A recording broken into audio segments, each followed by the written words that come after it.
Hello and welcome back to my channel. So today I'll be showing you how I created a toggle background. So if I should click on this button here, it changes to black and white. So I've always wanted to create a black and white background. So when you click on the button, it changes back. You click on it again. So it's just simple. And I'll be using Sass. So if you don't know what Sass is Syntactically Awesome StyleSheets. So it's basically makes your life easier writing CSS, but the browser can't read Sass, so you still have to compile it down back to CSS. So let's get on to the code. So now, looking at the code, I've already created my HTML document already, so I'm not going to start afresh from scratch. So I'm just going to be talking about what I've already done. So yeah, I simply have the h1 tag, which is containing my toggle background color. Then I have this div with the class attributes of card. So if you've not watched my old videos, go watch them. I explained what a div is. It's simply a container. So I also want a div here. Well, the class is empty, so I shouldn't give it any class. So I also want the div here as a container. Well, I could get rid of this. It's not useful. Okay. So now I have this div with a class of wrap. So, and I have the image tag of myself. This is me. This is my face, as you can see. So I also have this h1 tag saying welcome everyone, and everyone, welcome once again. Welcome you to my channel. So I have this button saying toggle, so which does the toggling of my background color. Ta-da! So I also have the script tag that is linking me to my script.js file.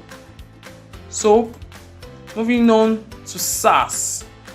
Well, I have an extension that enables me to compile Sass into CSS back. So I'm just going to look for it. Yeah, this is it here. So live Sass compiler. So if you want to get into Sass, you should probably get this extension, or you should use npm, the other stuff. But this is really simple. All you have to do is to click on the button here that will say watch Sass. So now we have Sass loaded. So now these are variables. In Sass, you could do a lot of things, including variables. Meanwhile, in CSS, there are also variables. You could declare variables in CSS, but the syntax is just bad. But Sass makes it easier, whereby you use the $sign. So I've created variables of basically just colors. So I have my red, giving it this red color, yellow, and so on like that. So now we'll get to this later. This is for the toggle. So moving down, so basically I have the body selector, which is this. So I'm targeting the body element is the HTML file, and I'm targeting the body element, which is also the body selector in CSS or Sass. So now I've given it a background color of red and yellow.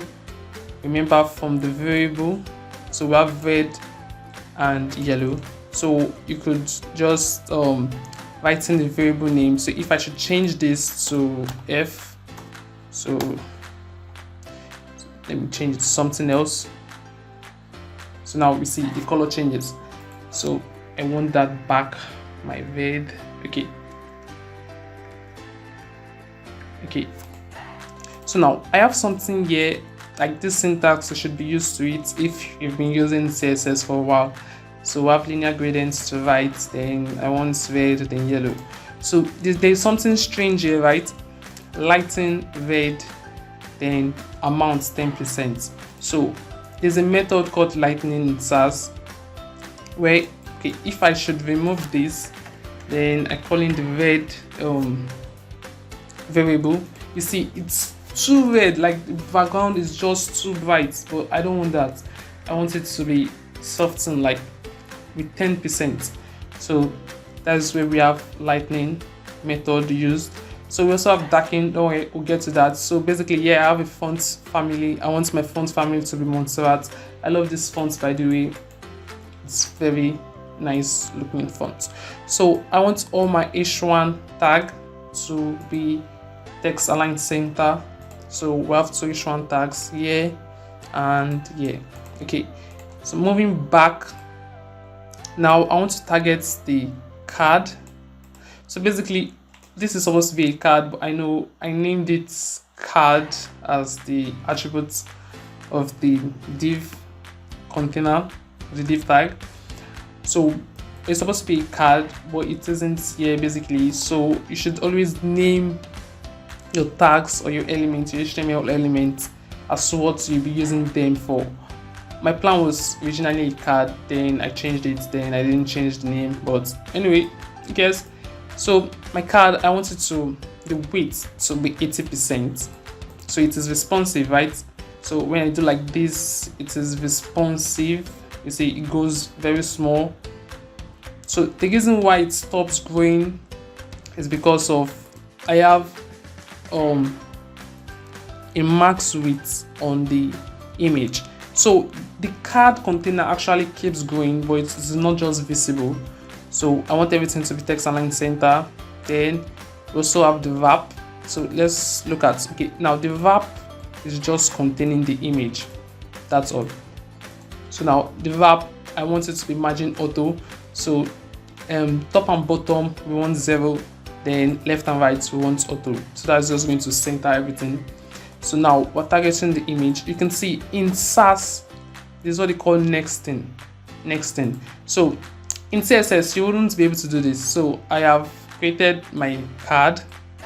Then because looking at the HTML, we have the card, then we have the wrapping. So the wrapping is inside of the card class. So that is basically all what we're doing here also. So you can see the wrapping selector, the wrap selector is inside of the card selector. So these are next thing. So now let's take a look at the normal CSS. So this is the normal CSS. So basically here we have everything we've done in the body. So here you see using Sass compiler, it gives you this stuff for older browsers. Then you can see it changes the color of the red to this that is lightning here. So the font family remains the same, H1 text align center, then card. So you can see in the main CSS file, which by the way we are linked to, we are not linked to the Sass file, we are linked to the CSS file because the browser can't read the Sass file. So that's why we are linked to the CSS file. So now looking at the CSS file, the normal CSS file, you see we have card, then wrap, then it gives it this property and values. So basically you could do this on Sass. So I've been using Sass for quite a while now and I am enjoying it. So there are other features which I'll not be showing here in this video. So okay, so now on my image, I want the border radius to be 50%, which gives it this oval shapeish stuff. So now I want the width to be 80%. So 80% of the container, which is also 80%. The container is the card, which has a width 80%. Okay, so if you don't understand, probably I will link videos so that you could understand when you give something width of 80%, stuff like that. So now we have the max width of 460 pixels. So now max width is saying, okay, when you get to this width, I want to stop growing. So now when I increase this, you can see it stops growing. But like if I should comment this out, then I increase it, it keeps going because of you gave it a width of 80%. So it's taking 80% of the container of 80% and the body, which is 100%. Okay, that is so confusing, I know, right? But we really want the max width to be there. of so that to stop green. So now I want the border of the image to be 3 pixels solid black. So I'm also using the variable I provided up there. So the object field, really it does nothing in my code here, but it's just to adjust image in a container. So now I have the button, so I'm targeting the button elements in my HTML page. So in CSS or Sass, you refer it to as the button selector or the tag selector, whatever. So now I've given it a width of 200 pixels, the background color red. So we're using the variable. So if we change anything at the variable, it automatically changes everywhere that color is being used. So remember that. So you should probably start using Sass. It's very good. And the border, we want it to be known, the padding 1.2 em. So the color, we want it white. We're also using the variable. So we want font family large. So the cursor pointer. So if you never use this, it creates this points, this hand pointing effect on anything you give it on. So we have transition. So recently I've been playing with transitions and animations because I suck at them. So I gave it a transition of that you should target all the properties, any properties I could be using. Then I'm giving it the seconds, the transition duration of 200 milliseconds, which is very fast. So you see the effect here. Then the button.over, now we use the darken method. So you can see we have the color of red, so the amount is 10%. So I know I didn't do that here, but basically this is just telling you that okay, the first parameter that should be in the method should be the color of red. Then the amount, the second parameter should be 10%. So now moving on to the JavaScript section, what causes this effect, this beautiful effect, black and white effect that I've always wanted to do. This is not the best way of doing this though, there are better ways, but this is what I could do and I wanted to share it with you guys. So now I've created a variable, so I should be using ES6, so I'm going to change this to let and let.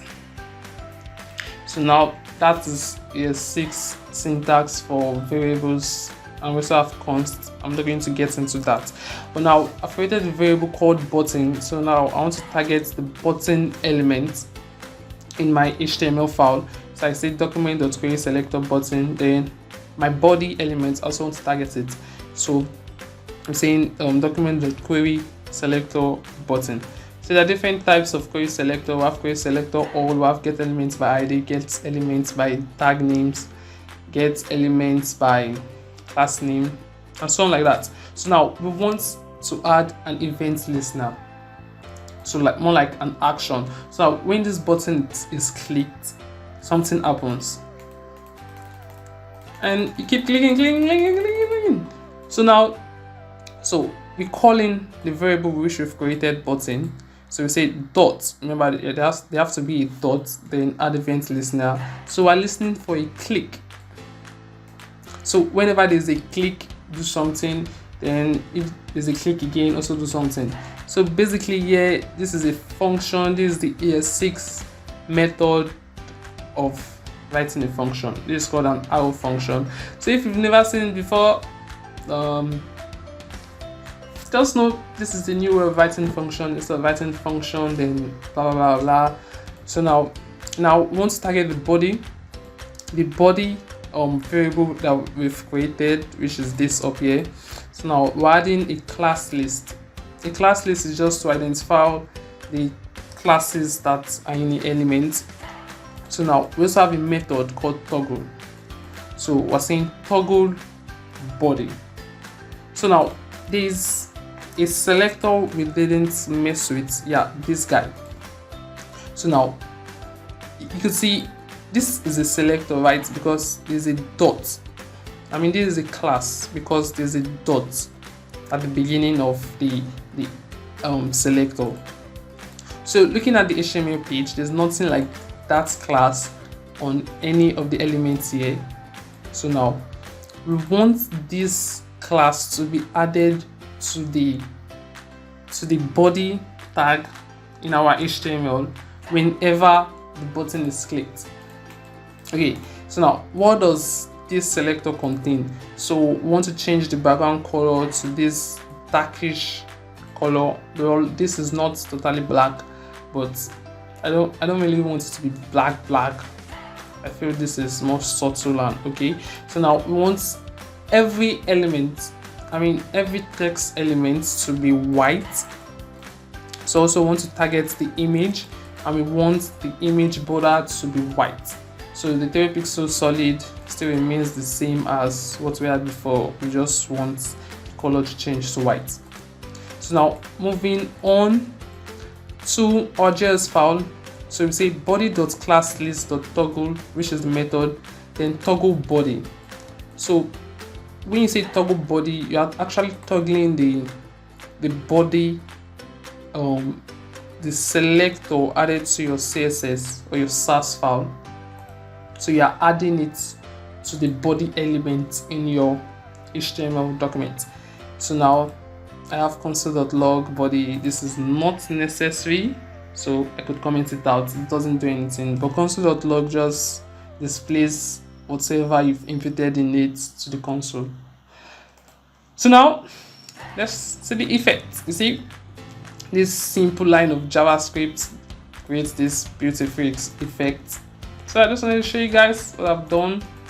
And that's it for this video, and I'll see you in the next video. But please do not forget to subscribe. So click on the subscribe button, probably up here, and see you in the next video. Bye bye.